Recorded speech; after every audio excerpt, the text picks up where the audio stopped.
in short, the study of people, obviously, but it's also ways that we're describing the human experience.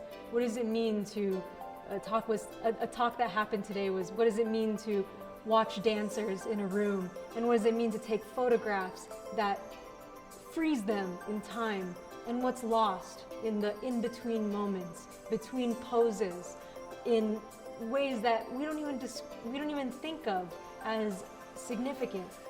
And so in these kind of liminal spaces, as much as the moments of pizzazz and interest, we can find little things about the human experience that are significant to what makes us so special, compared to, but also alongside other species in this universe.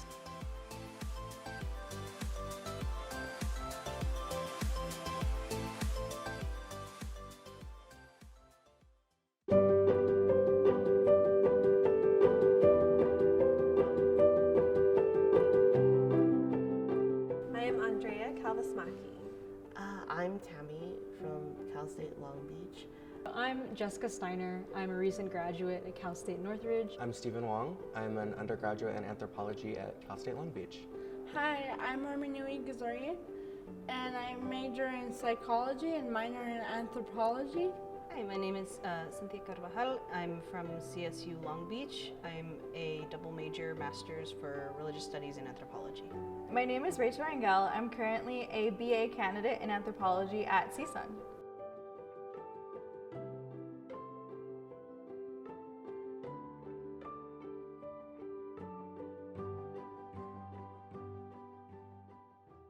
So I got my start in anthropology by literally not being satisfied in my original major in my freshman year of college. I went on to the website for Cal State Northridge and I looked through the list of departments and I read every single description, and I felt like anthropology, even though it was in the A section, so it's near the top, I felt like anthropology was the most flexible and the most interesting. When I was very young, I used to go up to the mountains with my uncles and dig around for artifacts in Mexico, and we would find a lot of stuff, and I was really interested in the history of it. And my uncle had a friend who was a professor at a university. I don't remember if he was anthropology or archaeology, but I had a lot of fun with it. Rather than going straight to a four-year institute after high school, I decided to go to community college, which was a really taboo idea in my family at the time. Like, immigrant households are not very happy about those decisions, but I did go to community college, and I allowed myself the time frame of 1 year to not need to make any decisions, and I just took classes that looked interesting, and that's where I came across anthropology and fell in love with it almost immediately and stuck with it since then. Yeah, so at first I didn't really consider a career in anthropology because my family's Chinese, and so there was like a lot of pressure to go into like engineering, law, or like medical field.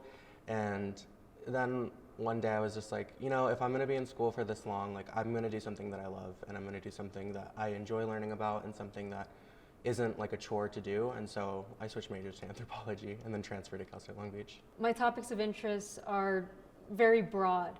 I'm interested in the intersection between technology and the human experience, but I'm also interested in the human experience itself. What does it mean for people to find community and belonging in a place that is a transition period in their lives? I am more interested in working specifically in the Iranian diaspora because I'm part of that diaspora community, specifically pertaining to sexual health dysfunction and experiences of second-generation Iranian women. I'm looking into 12-step programs like Narcotics and Alcoholics Anonymous. My kind of theory is that they use a sponsor and sponsee relationship to replicate kinship ties. And a lot of the research on them focuses as like a spiritual or a religious practice. And so I think as society has kind of gotten, well, as American society has gotten a little bit more secular, I believe they have switched to that as well. I'm interested in how ableism affects people with disabilities in our environment. So like getting around accessibility issues, things of that nature. Anthropology is significant to me because of the way in which we approach human nature and the way in which anthropology as a discipline allows for difference. It allows me to gain broader knowledge of people. Psychology focuses on individualistic aspects, whereas anthropology focuses on multiple cultures and multiple perspectives, and I think that's very useful. To me, I think anthropology really informs a lot of the discussions that people have about social justice and human rights, and even conversations about global development.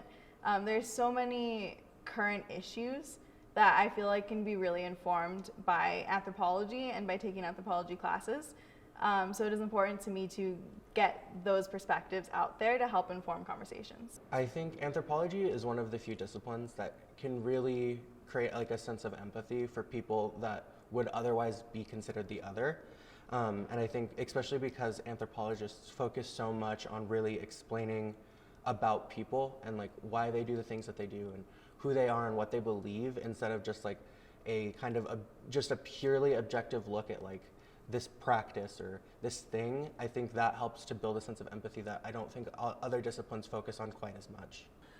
American anthropology is very holistic and very empathetic. We do our best to try to understand people, and that's sort of what I want to bring into my work.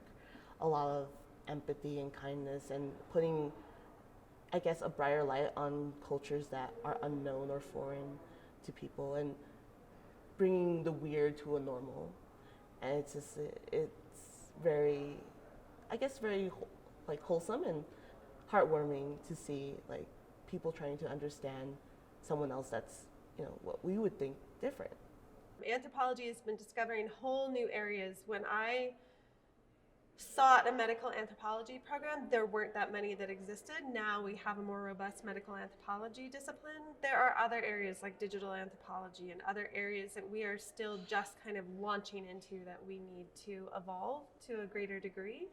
And so I'd say to any young anthropologist, be ready to help the discipline evolve. Academia is not your only outlet. There's a lot of different ways to apply our epistemology and our training and our knowledge in ways that benefit humanity, and just keep finding ways to do that.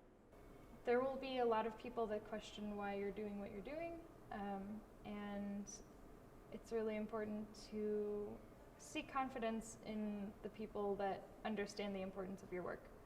And the more that you listen to those kinds of voices, the more you can tell yourself that it's important, because it is.